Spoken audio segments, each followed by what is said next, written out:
Assalamualaikum warahmatullahi wabarakatuh. Hari ini saya akan mempresentasikan hasil tugas besar 2 pengurang komputer dengan judul Analisis pada dataset karakteristik kimia anggur menggunakan data wine dengan algoritma Siemens clustering. Sebelumnya saya minta maaf karena adanya unsur 21 plus yang saya gunakan pada data set pada tugas besar 2 ini.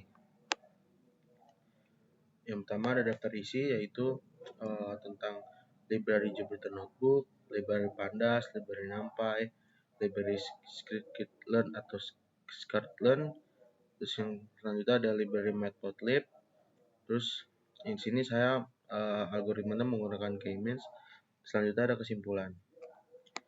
Jadi library Jupyter Notebook merupakan aplikasi berbasis web yang digunakan secara luas dalam ilmu data, statistik, dan kecerdasan buatan. Platform ini memungkinkan penggunaan penulis dan menjalankan kode Python secara interaktif, menyisipkan visualisasi, dan menambahkan dokumentasi dalam satu file kerja. Karena fleksibilitas dan kemudahannya, Jupyter Notebook menjadi alat utama dalam menganalisis data eksploratif. Library Pandas. Library Pandas banyak digunakan mengolah dan merepresentasikan data, termasuk tabulasi data. Dataset akan dipanggil dalam bentuk data frame Pandas. Selanjutnya ada library NumPy. Library NumPy digunakan untuk mengolah multidimensional array dan matrix untuk menghitung beberapa fungsi matematika. Sklearn yaitu merupakan library inti pada machine learning. Sklearn tergolong library untuk shallow algorithm atau bisa disimpulkan menjadi model diprediksi langsung dari fitur input, berbeda dengan deep learning di mana output tergantung dari hasil layar sebelumnya. Fungsi penting Sklearn dapat melakukan proses pelatihan, model train, dan menggunakan model hasil pelatihan untuk prediksi data tes. Library Matplotlib merupakan library yang paling umum digunakan untuk visualisasi data Python karena memberikan berbagai macam polda grafik dan dapat digunakan untuk membuat visualisasi yang sederhana dan kompleks sesuai dengan kebutuhan. Nah, di sini saya akan menjelaskan bagaimana saya mengerjakan tugas besar 2 ini. Pada awal-awal, di mana saya memulai untuk membuat kode yang sudah saya dapatkan data CSV dari Kaggle. Di sini saya simulasikan.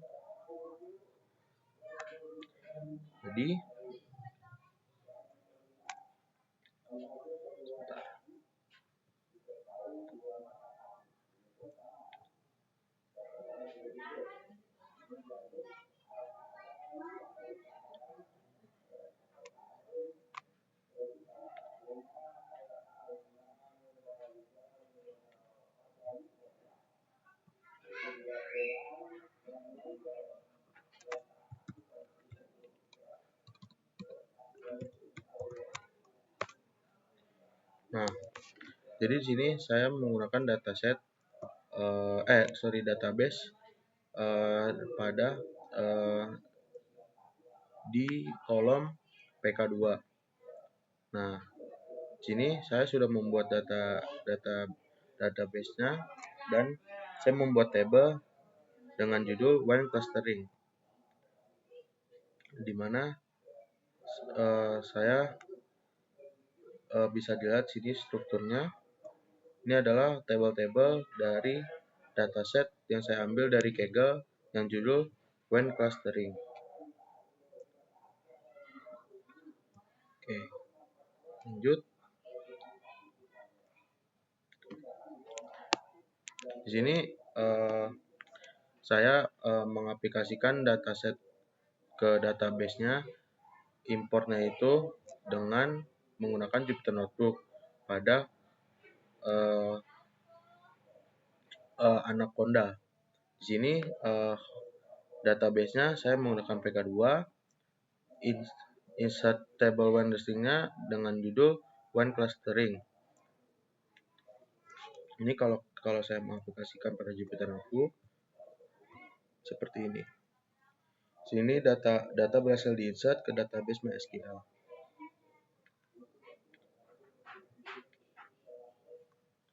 Oke, selanjutnya K-means. Selanjutnya setelah data berhasil di-insert ke MySQL, saya masukkan file CSV saya ke df read CSV d pk2 tb2 when clustering CSV. Sesudah saya memasukkan file, sini kode itu muncul gambar tabel seperti ini, di mana ini sebuah tabel pengkelompokan di mana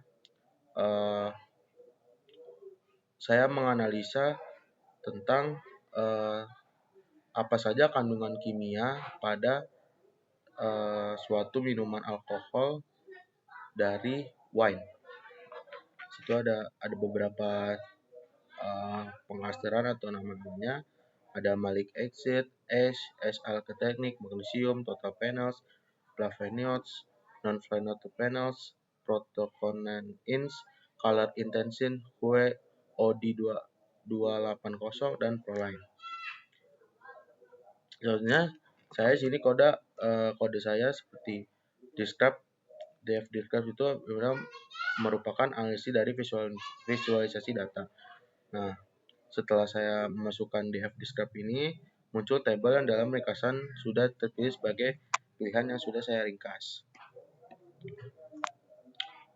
Nah, di sini ada pemrogram dari df type, merupakan tipe-tipe data yang akan muncul pada Jupyter Notebook saya.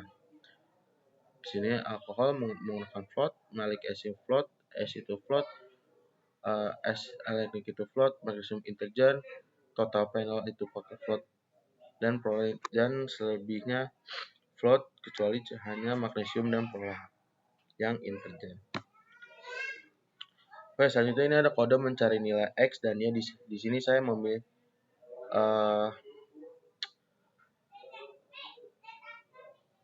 memilih ash dan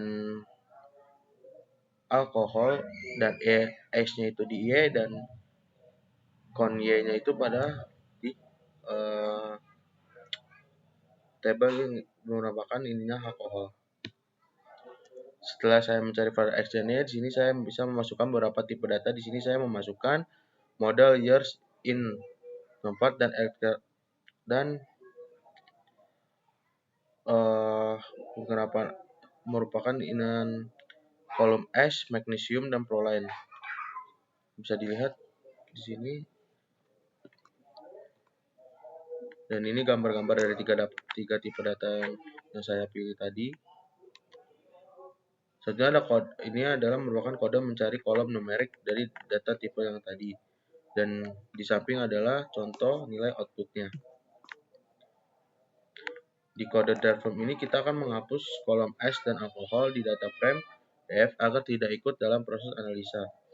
Jadi saya akan drop dua nama, yaitu ash dan alkohol, untuk di data frame agar tidak ikut dalam proses penganalisanya. Di sini ada kode yang mana from screen processing import standard scalar. Kode ini menggunakan screen untuk menstandarisasi data dan sebelum dipakai untuk clustering dan lain-lainnya. Kemudian ini ada kode yang mengimpor dari screen cluster ke K-means dan akan muncul 3 clusternya. Bisa ada 3 clusternya. Selanjutnya pada kode ini untuk menyimpan dan menampilkan hasil dari proses clustering K-means, yaitu merupakan nomor cluster dan menunjukkan data tersebut termasuk dalam kelompok mana. Selanjutnya ada K-means cluster centers, sedangkan K-means cluster centers dan K-means cluster centers. Kode ini menyimpan dan menampilkan titik pusat dari masing-masing cluster hasil K-means yang mempresentasikan nilai rata-rata dari data-data dalam setiap cluster. Kode ini digunakan. Nah, selanjutnya ada clustering. Nah, di sini pada kode ini digunakan untuk menambahkan hasil clustering ke dalam data kandungan kimia pada wine. Setiap ini sekarang memiliki label cluster yang menunjukkan kelompok mana kandungan kimia ini tergolong berdasarkan karakteristik numerik.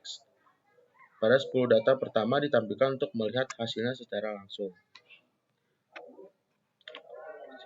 Nah, di sini adalah cluster value counts merupakan nilai-nilai dari pengelompokan yang sudah saya pilih. Selanjutnya ada ini mengelompokkan berdasarkan pada codingan ini bisa memunculkan gambar pengelompokan data berdasarkan cluster yang telah menghitung centroid untuk tiap cluster, menjadikan dasar untuk analisa lebih lanjut seperti menentukan diri khas tiap cluster, menyimpulkan jenis atau kualitas WAN berdasarkan fitur-fiturnya. Selanjutnya di sini ada kode yang menghasilkan visualisasi multivariabel yang intuitif, yaitu posisi titik 2 yaitu fitur S dan magnesium. Ukuran itu di titik 1 fitur proline dan warna titik itu label cluster. Selanjutnya, pada kode ini sangat berguna untuk memvisualisasikan hasil clustering dalam gambar 3D, memberikan pemahaman apakah data memiliki batas cluster yang jelas saat dilihat dari 3 fitur numerik. Bisa ditingkatkan dengan menambahkan legenda, rotasi sudut kamera, atau interface, misalnya dengan plot lay. Berikut ini adalah gambar 3D-nya, scatter plot per cluster.